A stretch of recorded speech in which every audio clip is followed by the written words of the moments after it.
आज हम इंशाल्लाह रिसर्च के बाकी क्वेश्चन करेंगे। इससे इसके बाद भी एक वीडियो हमें करनी पड़ेगी क्योंकि रिसर्च के ज़्यादा क्वेश्चन हैं। पहला सवाल है, इन Islamic system of education the type of curriculum that can be recommended is. ये दो तीन सवाल ऐसे हैं जो रिसर्च से हटके हैं। वो किस कुछ सवालों को मैंने रिप्लेस किया था जो जनरल नॉलेज के थे उनकी जगह। अच्छा, इस्लामिक जो सिस्टम है एजुकेशन का, इसके अंदर करिकुलम कैसा होता है? रिजिड करिकुलम होता है, रिस्ट्रिक्टेड होता है, फ्लेक्सिबल होता है, ये हिडन होता है? जी, इस्लाम बहुत ही खूबसूरत मजहब है और इसके अंदर जो करिकुलम है वो बड़ा फ्लेक्सिबल होता है। यानी जितना पेश किया जाता है ना, जिस तरह के ये सजाएं फलां फलां, हालांकि इस्लाम तो बहुत ज़्यादा फ्लेक्सिबिलिटी रखता है और एक ऐसा मारूफी दीन है कि जो हालात के साथ जो है वो चीज़ों को बदलने की सलाहियत रखता है। मतलब ये कि जो चीज़ ऐसी नहीं है कि फिक्स हो गई, चीज़ें रिजिड हो गई, बल्कि इसके अंदर सिर्फ एक सोर्स कुरान, हदीस, क्यास, इजमा, ये सारी चीजें इसके अंदर हैं। नेक्स्ट है, the first Muslim thinker who differentiated between history of Islam and history of Muslim was. इस्लाम की जो हिस्ट्री है और मुस्लिम हिस्ट्री को आपस के अंदर जो फर्क करना किया था, वो किसने किया था? ने इसके ऊपर डिटेल में बात की थी? नहीं, अल्लामा इकबाल ने हिस्ट्री के ऊपर काम नहीं किया। मुस्लिम थिंकर को देख के आप ये कह रहे होंगे अल्लामा इकबाल, लेकिन जो हिस्ट्री के काम किया है ना वो दो बंदों ने किया। हमारे करिकुलम के अंदर ये कहीं भी सवाल आए तो हिस्ट्री के ऊपर दो बंदों ने काम किया है। आप लोग गलत बता रहे हैं, इसका मैं करता हूँ। दो बंदों ने हिस्ट्री के ऊपर काम किया, एक थे इब्ने खल्दून और दूसरे थे शाह वलीउल्लाह, जिन्होंने प्योर हिस्ट्री के ऊपर काम किया है। यानी उन्होंने जो हिस्ट्री, सबसे पहले देखा हिस्ट्री कहाँ से शुरू, हिस्ट्री क्या चीज़ है, हिस्ट्री से हम कौन से सबक लेते हैं और मुसलमानों की तारीख क्या कहती है, मुसलमानों की तारीख क्या हैसियत रखती है, वो बात करने वाले इब्ने खल्दून थे। जिसने इन चीज़ों को डिफरेंशिएट किया है ना, करून वस्ता और करून उला, यानी पुराने जो दौर है, जो पुराना टाइम है उसका और जो अब का टाइम है, इसके अंदर जिसने फर्क किया है ना जिस हिस्ट्री को, वो शाह वलीउल्लाह रहमतुल्लाह अलैह, ठीक है? यानी जिन्होंने हिस्ट्री के ऊपर जो है वो काम किया है। अब ठीक है आवाज?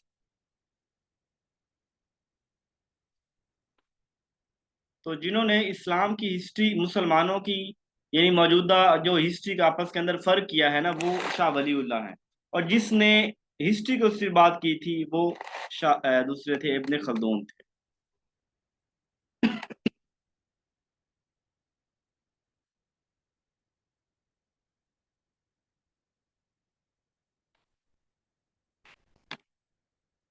चलिए अब बताइएगा आवाज कैसी है। अच्छा, interpersonal intelligence according to Howard Gardner is, जो ये इंटरपर्सनल है ना, हावर्ड गार्डनर ने मल्टीपल इंटेलिजेंस थ्योरी दी थी और उसके अंदर एक बात थी इंटरपर्सनल।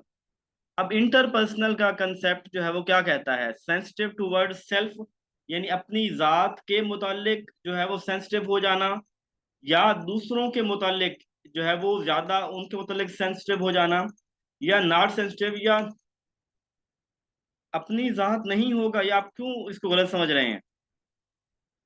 सभी लोग गलत बता रहे हैं। देखें, जो है ना इंट्रा, वो होता है अपनी जात। जब कोई शख्स अपनी जात कि मैं क्या कर रहा हूँ, ये कैसे, मैंने मैंने क्या कर दिया, मुझे क्या करना चाहिए, अपना एनालिसिस कर रहा होता है, अपनी जात को देख रहा होता है, वो इंटरपर्सन इंट्रा होता है। वो क्या होता है? इंट्रा होता है। और ये जो है दूसरा, जब किसी दूसरे के मुताल्लिक हम कर रहे होते हैं, वो इंटरपर्सनल होता है। जी जी, बस ये पेपर में भी उल्टा ना करके आइएगा, पेपर में इस चीज को याद रखिएगा। ये तो एक बड़ी कॉमन सी बात है। इंटरपर्सनल, इंटर जब दो लोगों दूसरों के दरमियान, और इंट्रा जब अपनी जात, ठीक है, खुद से। या what is pilot study in research? Pilot study क्या होती है? पायलट होता है, पायलट स्टडी हम बोलते हैं जैसे कि कोई काम, इसको मैं पहले तारीफ बता देता हूँ आपको, कि रिसर्च के अंदर जब एक बड़ी तादाद से डाटा लेना हो, एक रिसर्च को बड़े पैमाने पे अप्लाई करना हो, तो हम उसको बड़े पैमाने पे अप्लाई करने से पहले पहले थोड़े हिस्से पे अप्लाई करते हैं, और उसके रिजल्ट्स को, फॉर एग्जाम्पल मैंने 400 का सैंपल लेना है, तो मैं पहले 20 का सैंपल लूंगा और देखूंगा कि जो मेरी हाइपोथेसिस है, जिस तरह मैं डाटा कलेक्ट करना चाह रहा हूँ, जो मेरी स्ट्रेटजी है, क्या वो इस 20 के ऊपर फुलफिल हो रही है, मेरी रिस्पॉन्सेज भी मुझे हाइपोथेसिस के अकॉर्डिंग मिल रहे हैं, और जो चीजें मैंने सोची थी वो भी इम्प्लीमेंट ठीक तरह हो रही हैं, फिर तो मैं बड़ी सारी रिसर्च करूं। लेकिन अगर मैं ऐसे करता हूँ भाई, 400 बंदों से डाटा ले लेता हूँ और बाद में कहता हूँ यार ये तो मेरी तो हाइपोथेसिस ही गलत थी, मैंने तो जो है ना वो हाइपोथेसिस में तो सिग्निफिकेंट लेवल भी ठीक नहीं आ रहा, तो वो चीजें, उन चीजों से बचने के लिए हम पायलट स्टडी कर रहे होते हैं। ठीक है, pilot preliminary study to test procedure and method, कि आप जो है वो पहले स्टडी कर रहे हैं कि मेरा जो प्रोसीजर है, जो मेथड है, वो कितना कारआमद है, वो कितना इम्प्लीमेंटेड है, काबिल अमल है, उससे डाटा लेना कितना काबिल अमल है, कि मैंने कोई ऐसी स्ट्रेटजी बना दी है, लोग मुझे डाटा ही नहीं दे रहे हैं। ठीक है, तो फिर बाद में मैं अपना मेथोडोलॉजी चेंज करूंगा ना, ये तो नहीं है कि मैं 400 बंदों के पास चलो जाऊं और डाटा मुझे मिले ही कोई ना, बाकी चीजें नहीं हैं। An alternative response atom is, alternative response कौन सा होता है जिसमें बात होती है अल्टरनेटिव, यानी जिसका हमारे पास ऑप्शन जो है वो दो ऑप्शन होते हैं, या यस या नो, या ट्रू या फॉल्स, या राइट या अल्टरनेटिव, यानी एक गलत होगा तो जैसे हम कहते हैं नल हाइपोथेसिस, अगर नल रिजेक्ट होगी तो अल्टरनेटिव हो जाएगी। ठीक है ना, नल नल नहीं होगी तो अल्टरनेटिव, अल्टरनेटिव नहीं होगी तो नल होगी। तो इस तरह करके, यानी जहां पे हमारे पास जो है वो अल्टरनेटिव रिस्पॉन्स हो, यानी इसके मुतबादिल हमारे पास कोई चीज हो, तो वो यस या नो होता है, या राइट रॉन्ग जिसको हम कह सकते हैं, ट्रू फॉल्स कह सकते हैं। Which of the following is quantitative research method? Binary choice, ठीक है ठीक है, ये नई टर्म आपसे सुनी है, BCQ, बाइनरी चॉइस क्वेश्चन। ठीक है कि जी बाइनरी कहते हैं 0 या 1, यानी वो यस और नो की बात होती है, तो ये बाइनरी चॉइस क्वेश्चन ठीक आपने इरेज किया। अच्छा, which of the following is the quantitative research method, इसमें कौन सी चीज क्वांटिटेटिव है? तो सर्वे जो होता है ये क्वांटिटेटिव होता है, इंटरव्यू जो होते हैं ये मोस्टली क्वालिटेटिव होते हैं। ठीक है, ऑब्जर्वेशन जो होती है ये भी क्वालिटेटिव होती है, केस स्टडी भी, डीप स्टडी होती है, ये भी क्वालिटेटिव होती है, तो सर्वे जो है वो क्वांटिटेटिव होता है। What type of research focuses on cause and effect relationship? कौन सी रिसर्च है जिसके अंदर हम काज एंड इफेक्ट रिलेशनशिप देख रहे होते हैं? नहीं, आप गलत बता रहे हैं। कोरिलेशन के अंदर हम रिलेशनशिप देख रहे होते हैं, काज एंड इफेक्ट की बात नहीं करते। नहीं यार, ये भी गलत है, डी भी गलत है, बी भी गलत है। सी ऑप्शन, देखिए मैंने आपको बताया था कि ये एक्सपेरिमेंटल रिसर्च है ना, इसके अंदर कोरिलेशन भी आती है, इसके अंदर काज एंड इफेक्ट भी आता है, जिसको काजुअल कंपैरेटिव या हम पोस्ट फैक्टो रिसर्च भी बोलते हैं। तो बेसिक अब ये देखिए कोरिलेशन यहाँ पे बाकी कोई ऑप्शन नहीं बन रहा, डिस्क्रिप्टिव का ताल्लुक काज एंड इफेक्ट से नहीं है, एक्सप्लोरेटरी के अंदर से हम एक्सप्लोर कर रहे होते हैं वो भी नहीं है, यानी ए और बी, डी निकल गया। आप कह रहे हैं सी, सी के अंदर रिलेशन, अगर अकेला रिलेशनशिप लिखा होता, काज एंड इफेक्ट ना बोलता, काज एंड इफेक्ट ना होता, सिर्फ अकेला रिलेशनशिप की बात करते, तो फिर हम बी लगाते, कोरिलेशनल रिसर्च। यहाँ पे काज और इफेक्ट की बात हुई है, तो ये क्योंकि सारी ये फूटती हैं तीनों, काजुअल कंपैरेटिव, ये सारी रिसर्च एक्सपेरिमेंटल से निकलती हैं, तो ये एक्सपेरिमेंट होगा।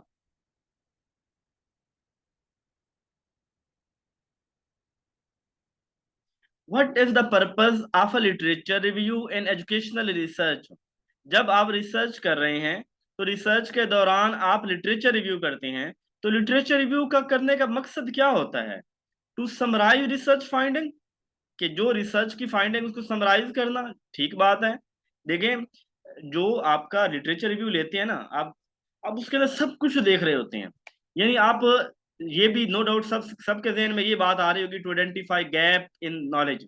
हाँ जी, गैप तो हम देखते हैं कि कौन सी स्टडी, यानी कोई मैंने आर्टिकल पढ़ा, उससे मुझे पता चला कि यार इन एरियाज के ऊपर काम हुआ हुआ है, इन एरियाज के ऊपर काम नहीं हुआ, ये बात तो मुझे पता चल गई। जब टू क्रिटिक द मेथोडोलॉजी, हम मेथोडोलॉजी कहाँ से लेते हैं, यानी मेरी एक नया सा यूनिक सा टॉपिक मेरे जहन में आया है, अब मुझे समझ नहीं आ रहा है इसका मैं डाटा कहाँ से लूँ, किस तरह लूँ, तो मैं यही तो आर्टिकल पढ़ूंगा, मुझे पता चलेगा कि इस तरह की रिसर्च किस शख्स ने की थी और उसने इसके इसमें डाटा जो लिया था किस तरह लिया था। तो हम मेथडोलॉजी भी रिसर्च लिटरेचर से ले रहे होते हैं। हम मेथडोलॉजी के मैंने डाटा कैसे लेना है ये हमें लिटरेचर रिव्यू से पता चलता है। गैप कैसे, ये हमें टू समराइज रिसर्च फाइंडिंग, मैंने समराइज कैसे करना है, यानी हम हर चीज जो काम भी हम रिसर्च के अंदर कर रहे होते हैं ये सारा कुछ हम ले रहे होते हैं रिसर्च लिटरेचर रिव्यू से ले रहे होते हैं। मुझे पता चलता है कि मैंने क्या क्या स्ट्रेटजी रखनी है, क्या क्या करना है कि मैं अपना काम को मुकम्मल कर सकूं। ठीक है, ये ऑल ऑफ द अबव आएगा। समझ आई बात की।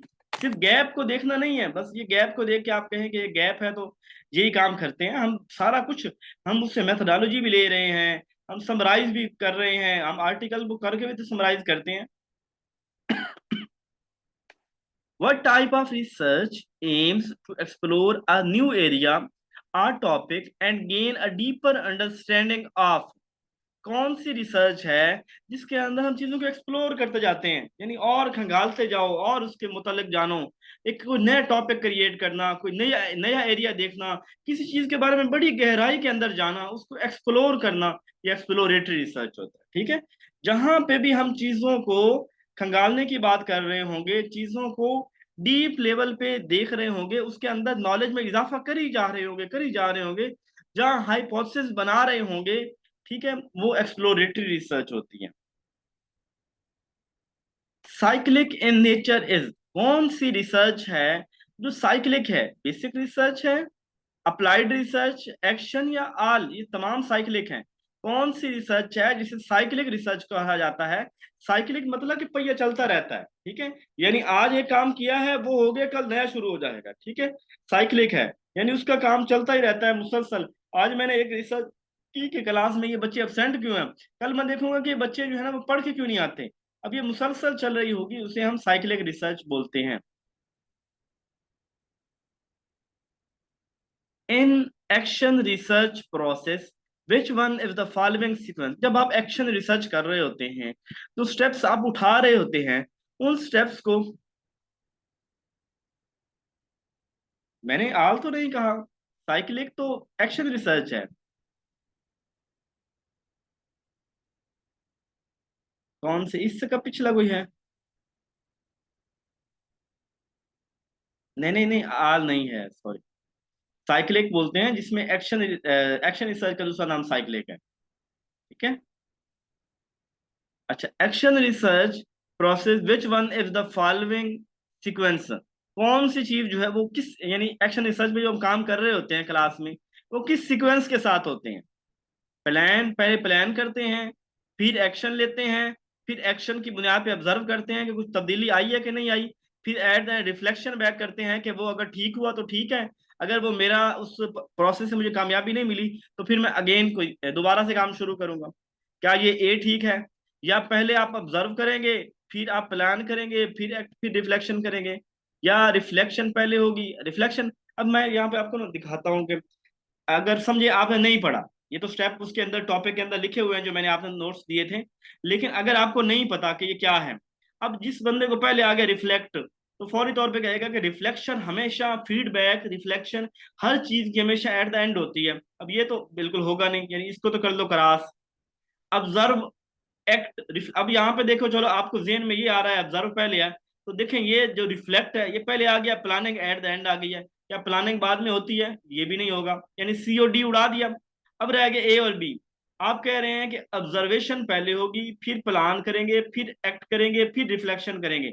अब यहाँ पे देखें, इसका जो ट्रू आंसर है, चूंकि आप लोग अपने अंदाजे से बता रहे हैं, जो रियल उसके प्रोसेस जो साइक्लिक के दिए हुए हैं वो ये वाले नहीं है, वो ये वाले हैं। ए ऑप्शन है प्लान। सबसे पहले आप जो है वो प्लान करेंगे कि मुझे क्या करना क्या है, यानी मेरे बच्चे क्लास में अब्सेंट हो रहे हैं, मुझे इसके लिए रिसर्च करनी है, रिसर्च कैसे करूंगा।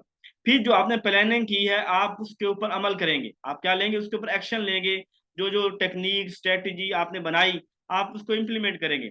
इम्प्लीमेंट करने के बाद आप स्कूल से बैठेंगे, अब देखेंगे कि क्या, फॉर एग्जाम्पल मैं रिसर्च कर रहा था मेरे बच्चे एब्सेंट क्यों होते हैं क्लास में, तो अब ये देखूंगा कि क्या वो अटेंडेंस की रेशियो बढ़ी है, क्या वो जो मैं, जो मेरा मसला हल हुआ कि नहीं हुआ, तो क्या यानी उसके बाद हम ऑब्जर्व करेंगे एक्शन के बाद। क्या मैं बच्चों के रिसर्च कर रहा हूँ कि बच्चे आजकल घर से पढ़ के नहीं आते, अब ये मैं रिसर्च के बाद देखता हूँ क्या वो उसने पढ़ना शुरू कर दिया है, तो ये ऑब्जर्वेशन करेंगे, उसके बाद हम उसकी रिफ्लेक्शन करेंगे। बात की समझ आई? ये स्टेप्स उन्होंने लिखे हुए हैं, तो आपके जहन में चूंकि ये वाले आ रहे हैं, लेकिन आप उसको जो जो असल है उनको फॉलो करें। What is the primary goal of basic research? Basic research, research by purpose की पहली टाइप, इसके अंदर क्या हम प्रैक्टिकल प्रॉब्लम को सॉल्व करते हैं? तो प्रैक्टिकल का इसके ताल्लुक ही नहीं है, वो तो फील्ड रिसर्च है, अप्लाइड रिसर्च का नाम है। टू इम्प्रूव एग्जिस्टिंग प्रोडक्ट, कि किसी प्रोडक्ट को बेहतर करना, ये बात भी एवेल्युएशन के अंदर होती है, या वो बल्कि इम्प्रूव करना होता है, R&D, रिसर्च एंड डेवलपमेंट में होता है कि चीजों को मुसलसल बेहतर करते रहो। टू एडवांस फंडामेंटल नॉलेज, कि हमारे उस नॉलेज के अंदर इजाफा करना, यानी इसका, क्योंकि बेसिक रिसर्च का दूसरा नाम फंडामेंटल रिसर्च भी है, प्योर रिसर्च भी है, तो फंडामेंटल नॉलेज के अंदर इजाफा करना ये ठीक है। वैल्यूएशन और चीज है। बात की समझ आ गई है? अब अगर आपको ये यहाँ पे ये वाला स्टेप दिया होता तो आप कहते इवेल्युएशन है, ये स्टेप होता तो R&D है, ये स्टेप होता तो फील्ड है, ठीक है? तो इस तरह आपने करना है।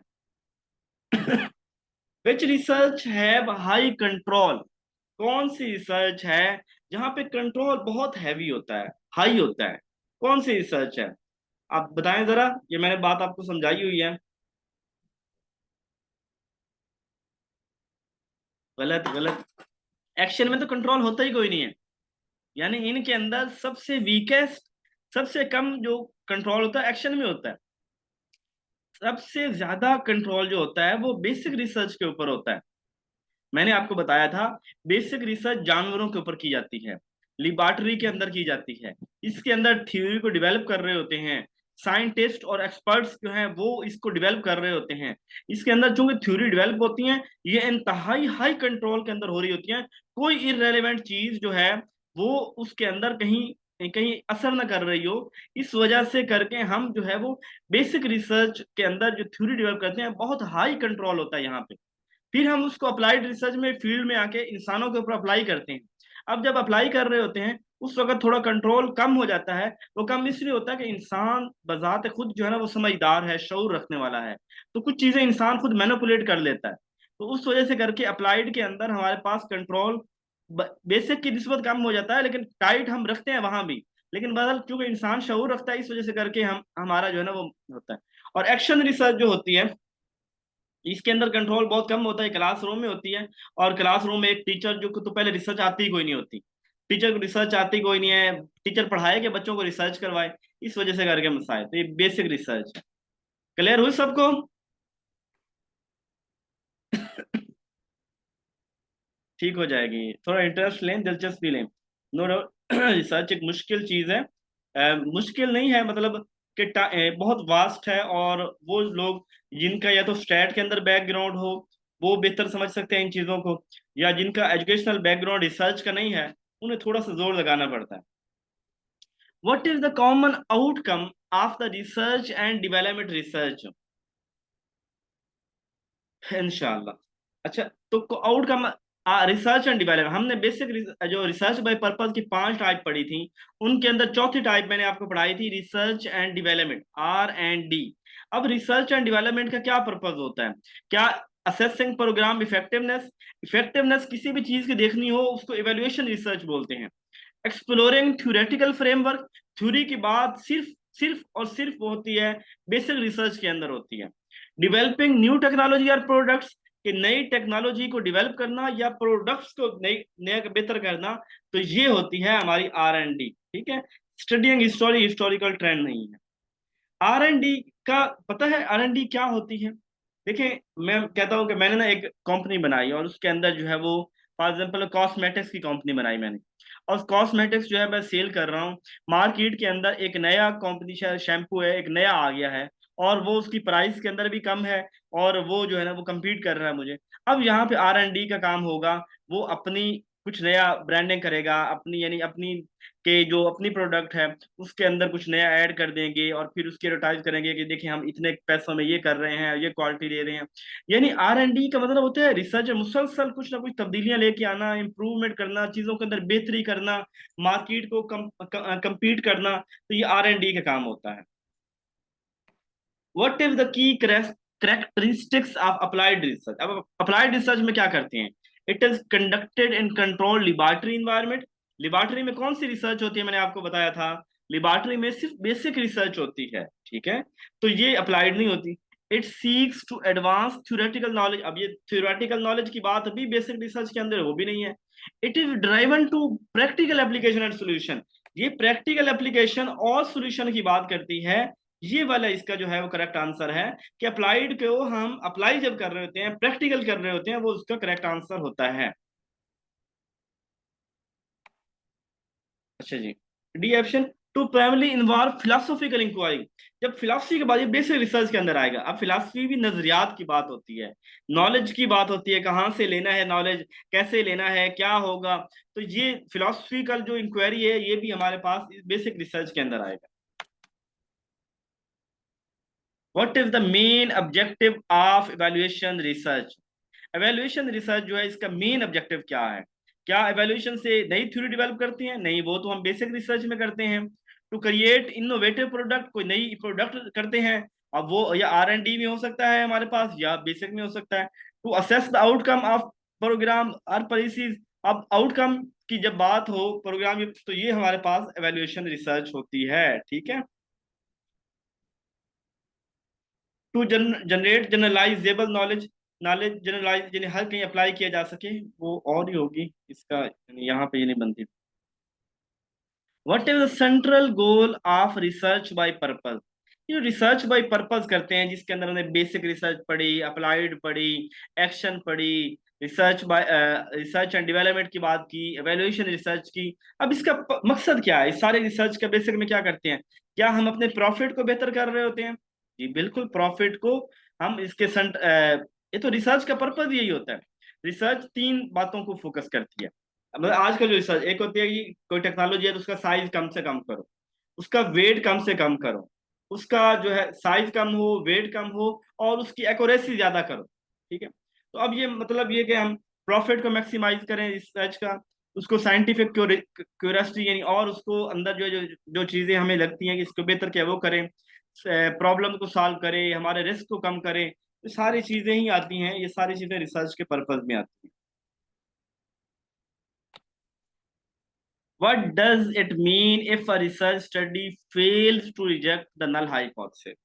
अब बात समझिएगा कि नल हाइपोथेसिस तो कहते हैं कि जब दो चीजों का आपस के अंदर रिलेशनशिप ना हो। अब वो फेल टू रिजेक्ट, अब उसने करना था रिसर्च को, उसको नल हाइपोथेसिस का आपस में रिलेशनशिप नहीं है, उसको रिजेक्ट करके आ जाना था हमने अल्टरनेटिव हाइपोथेसिस पे। नल ना हो तो कौन सा होता है? अल्टरनेटिव होता है। लेकिन वो फेल हो गया, यानी उसने नल हाइपोथेसिस को रिजेक्ट नहीं किया, इसका मतलब है कि उसका कोई ना कोई रिलेशनशिप है इस तरह। देयर इज, तो यहाँ पे देखो स्टडी वाज कंडक्टेड इनकरेक्टली, ये चीजें एट द डी ऑप्शन देखिए, this is there is insufficient evidence to support the alternative hypothesis. नहीं, हमारे पास कोई रीजन ही नहीं मिली कि हम उसको जो है ना वो आपस में अल्टरनेटिव उसका कोई रिलेशनशिप फाइंड कर सकते। नहीं, देखिए बात को इसको थोड़ा डेफिनेशन रिसर्च में ना सबसे ऊट पटांग जो टॉप जो जो कंसेप्ट है ना, वो यही होता है, नल हाइपोथेसिस अल्टरनेटिव हाइपोथेसिस का होता है। इसी की वजह से टाइप 1 एरर, टाइप 2 एरर, और ये अब इसको ना समझने के लिए सबसे पहले तो देखिए नल हाइपोथेसिस क्या होती है। कि जब दो हम सबसे पहले रिसर्च की कोई हाइपोथेसिस होती है उसमें देखनी है कि इनका आपस के अंदर रिलेशनशिप है कि नहीं है। अगर रिलेशनशिप नहीं है तो वो नल है, अगर रिलेशनशिप है तो वो अल्टरनेटिव हो जाए। अब दो चीजों का आपस के अंदर रिलेशनशिप नहीं है, अब इसको क्या करना था? रिलेशनशिप नहीं है तो मैंने एक्सेप्ट करना था, मैंने रिजेक्ट किया। अब रिजेक्ट भी नहीं किया मैंने, रिजेक्ट मैं अल्टरनेटिव की तरफ नहीं आया, मैंने फेल टू रिजेक्ट कर दिया है। तो इसका मतलब है कि उनका आपस के अंदर कोई रिलेशनशिप नहीं है, और there is insufficient evidence to support the alternative hypothesis, कि वो उसके अंदर कोई हमें चीज मिली नहीं है जिसकी बुनियाद पे हम अल्टरनेटिव हाइपोथेसिस की तरफ क्यों जाएं, हम तो नल हाइपोथेसिस पे भी जाएंगे। यानी हमने इसको, हम फेल टू रिजेक्ट, हमने इसको रिजेक्ट नहीं किया, हमने नल हाइपोथेसिस को एक्सेप्ट कर लिया है। इस वजह से कि हमें कोई चीज मिली ही नहीं है उसमें, कि कोई आपस में फर्क मिला ही नहीं है, ठीक है। बात की समझ आ रही है? कुछ कुछ समझ आ रही है, सारी की समझ कोई नहीं आनी, ये बड़ी मुश्किल से समझ आनी है इसको आप। नल दो चीजों का आपस में रिलेशनशिप नहीं है, और अल्टरनेटिव दोनों का आपस के अंदर रिलेशनशिप है, अल्टरनेटिव है, नल में नहीं है। अब क्या करेंगे? कि नल हाइपोथेसिस को आपस में रिलेशनशिप नहीं है, मैंने क्या करना था, इसको एक्सेप्ट करना था, मैंने इसकी जगह पे अल्टरनेटिव पे आ जाना था, दो में रिलेशनशिप नहीं है तो इसके मुताबिक, सॉरी, इसको रिजेक्ट कर, दो में आपस में रिलेशनशिप है। अगर ये दोनों का नल हाइपोथेसिस रिलेशनशिप नहीं है, अगर दोनों चीजों में आपस में रिलेशनशिप है तो मैं इसको रिजेक्ट करूंगा और मैं आ जाऊंगा अल्टरनेटिव की तरफ। लेकिन मैंने इसको रिजेक्ट नहीं किया, मैंने नल को एक्सेप्ट कर लिया, यानी मैंने कहा दोनों में रिलेशनशिप नहीं है, तो इसका मतलब यही है ना कि मुझे कोई चीज मिली ही नहीं है कि मैं अल्टरनेटिव की तरफ आऊं, मुझे कोई चीज मिली ही नहीं है। इसको देखने के लिए जो मैंने आपको पढ़ाया था उसको जो है ना वो आप जो है उसकी एग्जांपल जो मैंने दो चार दी थी जरा उनको देखिएगा। अगर फेल ना लिखा होता तो हम अल्टरनेटिव की तरफ आ जाते हैं, ठीक है, बिल्कुल, क्योंकि हमने उसको रिजेक्ट कर दिया है, हमने हम फेल टू रिजेक्ट हो गए हैं, यानी हमने उसको हमने कहा जी कि उसका आपस में रिलेशनशिप नहीं है, ठीक है, हमने कहा नहीं बात, ये दोनों चीजें काट दो ना, ऐसे इन दोनों को काट दो, नल हाइपोथेसिस आपस में रिलेशनशिप नहीं है, अगर रिलेशनशिप होता तो अल्टरनेटिव की तरफ आ जाते, ये फेल टू रिजेक्ट जो है ना ये चीज हमें जो है ना वो कंफ्यूज करती।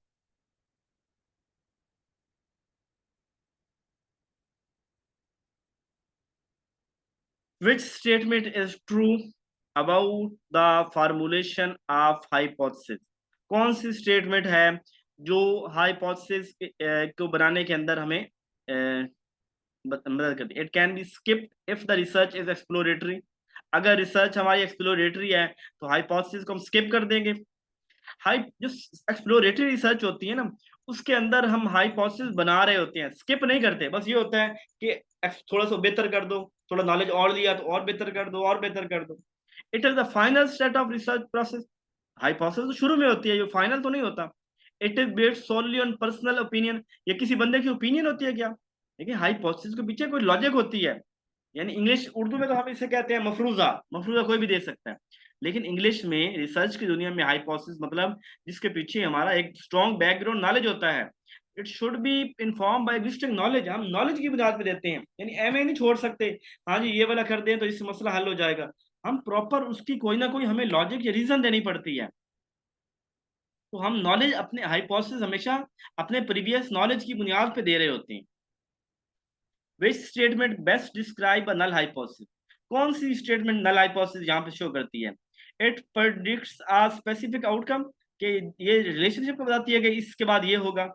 It suggest no relationship or effect, कि कोई रिलेशनशिप या इफेक्ट नहीं है। It is use qualitative research always proven true, ये बी वाला ऑप्शन ठीक है ना, यानी कि बताती है कि भाई कोई रिलेशनशिप नहीं है इस चीज का, उसके साथ कोई ताल्लुक नहीं है। मैं कहता हूँ जी जो लोग आइसक्रीम खाते हैं ना इनको कैंसर हो जाता है।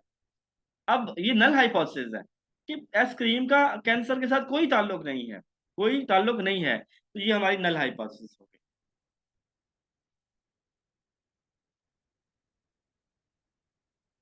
इन research what is the relationship between research question and research objective?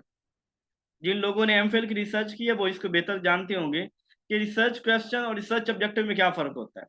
Research question are broader than research objective, research objective are derived from research question, research question and objective are interchangeable terms. ये बात तो बिल्कुल गलत है, ठीक है, दोनों interchangeable, कभी हम ऑब्जेक्टिव लिख लेकर वो तो बिल्कुल गलत है। रिसर्च क्वेश्चन अनरिलेटेड, ये बात भी बिल्कुल गलत है, ये सी और डी निकल गया। अब हम इनको देखते हैं। अब पहले ये बताएं मुझे कि जब आप रिसर्च कर रहे होते हैं पहले आप रिसर्च क्वेश्चन की बात करते हैं या ऑब्जेक्टिव की बात करते हैं? क्या रिसर्च क्वेश्चन एक होता है या ऑब्जेक्टिव एक होता है? पहले ऑब्जेक्टिव की बात करते हैं आप। नहीं नहीं, गलत है। एमफिल का थीसिस किया आप लोगों ने, जिन लोगों ने, ये ऑब्जेक्टिव वैसे पहले होते हैं, आप उस वजह से कह रहे हैं। रिसर्च के अंदर जिन लोगों ने आप में से जिन्होंने एमफिल का थीसिस किया हुआ है जरा वो बताएं कि क्वेश्चन पहले होता है या ऑब्जेक्टिव पहले होता है? देखें जो होता है ना एमफिल के आप मतलब जिन्होंने रिसर्च की है, पहले हम रिसर्च क्वेश्चन देते हैं फिर उसके बाद ऑब्जेक्टिव देते हैं। रिसर्च क्वेश्चन तो मोस्टली हमारा एक ही हो सकता है, ऑब्जेक्टिव हमारे तीन होते हैं या पांच होते हैं या सात होते हैं। जब पीएचडी कर रहे हो तो पांच या सात सात ऑब्जेक्टिव लेते हैं, जब हम एमफिल का कर रहे होते हैं तो हम तीन ऑब्जेक्टिव लेते हैं, ठीक है। हम रिसर्च क्वेश्चन पहले होता है और फिर उसके बाद ऑब्जेक्टिव होता है। वो जिस तरह हम पाकिस्तानी थीसिस करते हैं ना, तो वो हमें पता है कि हम कैसे करते हैं। तो अब कौन सा लगाऊं, अब बताइए, ए लगाऊं कि बी लगाएं? क्योंकि मुझे दोनों ठीक लग रहे हैं। Are drive objective drive from research question से, क्योंकि हम जो ऑब्जेक्टिव है ना, वो बेसिकली ले तो रिसर्च क्वेश्चन से ही रहे होते हैं। ठीक है, ले तो हम रिसर्च क्वेश्चन से ही ले होते हैं। मैं कहता हूँ सुपर, ये जो है ना, चीजें हमें खुद करनी होती हैं। हर चीज जो है वो यूनिवर्सिटी ऑफ यूट्यूब के ऊपर अवेलेबल है। करनी हमें खुद होती है। टीचर्स को ब्लेम नहीं देना चाहिए, कमी हम में ही होती है। हम अब बच्चे नहीं हैं कि हमारी अंगली पकड़ के जो है ना वो सिखाया जाए। तो बहरहाल ये रिसर्च ऑब्जेक्टिव की बेस पे रिसर्च क्वेश्चन बनाते हैं। मैं भी हफाज साहब, आप दोबारा पुराने कंसेप्ट पे अड़ी हुई हैं। चलें जी, ये रिसर्च क्वेश्चन पहले होता है, ब्रॉडर है, और उसके बाद रिसर्च ऑब्जेक्टिव आते हैं, वो छोटे छोटे होते हैं। मैं बताऊं, जो मेरा थीसिस था ना, जिससे मैंने आपको बार बार, a need of study of pedagogical disposition of teachers, better disposition of knowledge and skills at college level, ये मेरा टॉपिक था। अब इसमें से जो मैंने ऑब्जेक्टिव बनाए थे, वो मैंने 3 बनाए थे। पहले मैंने कहा कि उसको जो है वो क्या था, थर्ड वाला था रिकमेंडेशन ऑफ टीचर्स अबाउट, पहले में था current knowledge of teachers about pedagogical knowledge and skill, लोगों का मौजूदा नॉलेज, पेडागोजिकल नॉलेज और स्किल के मुतालिक क्या है। फिर उनकी परसेप्शन क्या है कि पेडागोजिकल नॉलेज स्किल होना चाहिए कि नहीं होना चाहिए। फिर उसके बाद जो है वो उसकी रिकमेंडेशन दी। अब ये मैंने अपने रिसर्च क्वेश्चन से 3 ऑब्जेक्टिव डिराइव किए हैं। बहरहाल ये रिसर्च क्वेश्चन जो है वो ब्रॉडर है, और जो है रिसर्च ऑब्जेक्टिव से, ठीक है। तो जंपर सी प्रोसीजर सिखाते ही दो जंपर सी, क्या कह रहे हैं? ठीक है। इसको बहरहाल, ये मुझे, मेरे नज़दीक मुझे लगता है कि दोनों ही ऑप्शन ठीक हो सकते हैं। ये दोनों ऑप्शन ही ठीक हो सकते हैं। लेकिन यहाँ पे बहुत सीनियर एक बंदी जो है वो प्रोफेसर रिजवा साहिबा हैं, तो उन्होंने ए कहा है, तो हमने चलो उसी को, उन्हीं की मान लेते हैं कि ये वाला है। मजीद मैं इसको देख लूंगा। अच्छा, what is the highest level of measurement that allows for ranking equal interval and true zero point? हमने मेजरमेंट स्केल पढ़े थे, उनके अंदर नॉमिनल, आर्डिनल, इंटरवल, रेशो की बात की थी। कौन सा ऐसा है जिसमें ट्रू जीरो की बात होती है? तो ट्रू जीरो वाला एक ही है, वो रेशो है, तो रेशो लगा लेंगे, रेशो लगा लेंगे, ठीक है। What type of measurement scale rank data, rank करना, रैंकिंग क्या होती है? हाईएस्ट से लोवेस्ट है रैंक करना। And shows the order, order में चीजों को करना। But the interval are not equal, लेकिन इंटरवल इक्वल नहीं है, इंटरवल नहीं है। लेकिन वो जो है ना दूसरा, उनका ऑर्डर में, तो ये बी ऑप्शन ठीक है। देखिए इंटरवल अगर होता, यानी उनके कहता, जैसे उसने कहा है ना कि उनके अंदर एक स्पेसिफिक गैप होता हर के अंदर, और नॉन ट्रू जीरो की बात होती, तो इंटरवल होता, ये आर्डिनल ही होता। What is the initial step of scientific method? Scientific method का इनिशियल स्टेप क्या है? क्या करते हैं साइंटिफिक मेथड अप्लाई करते हैं तो? एनालाइज डाटा, डाटा को एनालिसिस करते हैं, फॉर्मुलेशन हाइपोथेसिस बनाते हैं, ड्राइंग कंक्लूजन करते हैं, या कम्युनिकेटिंग रिजल्ट करते हैं। तो दिए गए ऑप्शन में से सबसे पहले जो हम काम कर रहे होते हैं, पहले आइडेंटिफिकेशन ऑफ प्रॉब्लम होता है, वो यहाँ पे है नहीं, तो फिर उसके बाद हाइपोथेसिस ही बचती है, हम हाइपोथेसिस देंगे। डाटा की एनालिसिस तो बाद में होती है, ठीक है।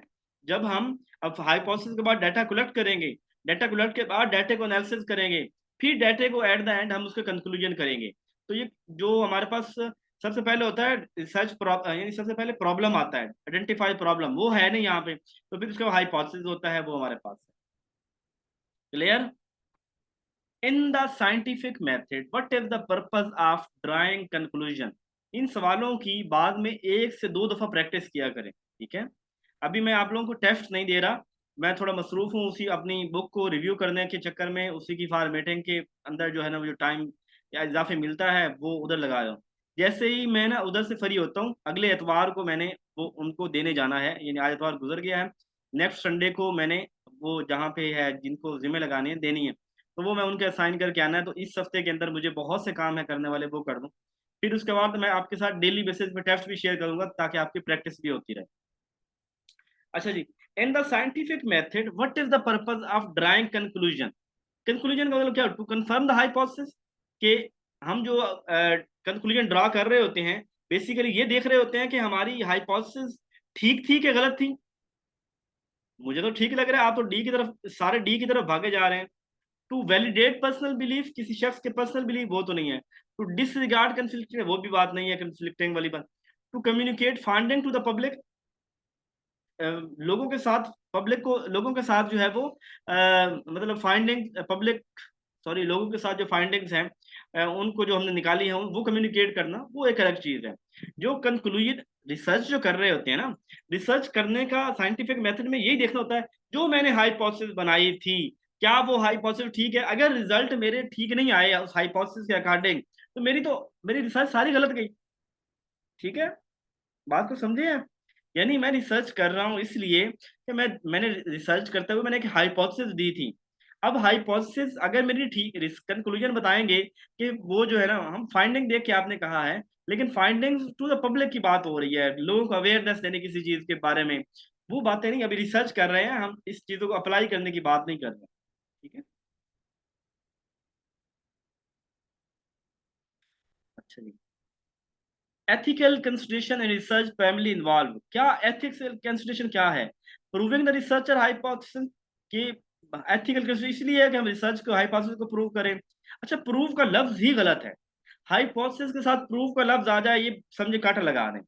हाइपोथेसिस को हमेशा टेस्ट किया जाता है, प्रूव कभी नहीं किया जाता। एक एक जनरल बात कर रहा हूँ, ये इंटरव्यू में बात पूछते हैं कि क्या हाइपोथेसिस को प्रूव किया जा सकता है, तो आपने कहना है कि हाइपोथेसिस को कभी भी प्रूव नहीं किया जा सकता, हाइपोथेसिस को हमेशा टेस्ट किया जाता है। ठीक है, खैर बदल, यहाँ पे वैसे गलत है। Protecting the rights and welfare of participants, यही है एथिक, कल के हम लोगों की राइट्स का ख्याल रखें, उनकी वेलफेयर का ख्याल रखें। ठीक है, यानी यह सब बात हमारी एथिकल एथिक्स ये है कि किसी को हम जो है वो, हमारी जात से किसी को नुकसान ना पहुंच रहा हो, जो रिसर्च कर रहे हैं किसी के राइट मुतासर ना हो रहे हो, जो पार्टिसिपेंट हैं उनकी वेलफेयर का ख्याल रखा जाए। Avoiding conflict with other researchers, वो तो वैसे एक जनरल बात है ना कि कन्फ्लिक्ट नहीं, वो तो वैसे ही नहीं करना चाहिए, तो रिसर्च के अंदर तो नहीं। मिनिमाइज डाटा कलेक्शन एफर्ट, वो नहीं। ठीक है, टाइम खत्म होने वाला है, तो ठीक 10 मिनट बाद दोबारा ज्वाइन कर लीजिएगा। इंशाल्लाह हम 50 सवाल और कर लेंगे। What does plagiarism of research refer to, plagiarism क्या होता है? किसी दूसरे का डाटा उठा लेना और उसको क्रेडिट ना देना। ठीक है, यानी मैंने अपनी रिसर्च स्टडी के अंदर किसी और की बातें कोट की हैं और अपने नाम से कर दी हैं, तो दूसरों को आइडिया को चुराना और उसको क्रेडिट ना देना। अगर क्रेडिट देंगे फिर मसला कोई नहीं है। ठीक है, क्रेडिट नहीं देंगे तो फिर मसला है। ठीक है, तो जो क्रेडिट दें फिर भी अपने लफ्जों में लिखना होता है, सेम कॉपी नहीं करना, नहीं तो फंस जाएंगे। तो बहरहाल ये वाले हो गए हमारे 794 क्वेश्चन हो गए। 767 से शुरू होके 30 करीबी किए हैं, तो 27 क्वेश्चन हुए। चलें, जितने मजीद हो सके करते हैं, और उसके बाद जो है वो आफ्टर 10-11 मिनट के बाद दोबारा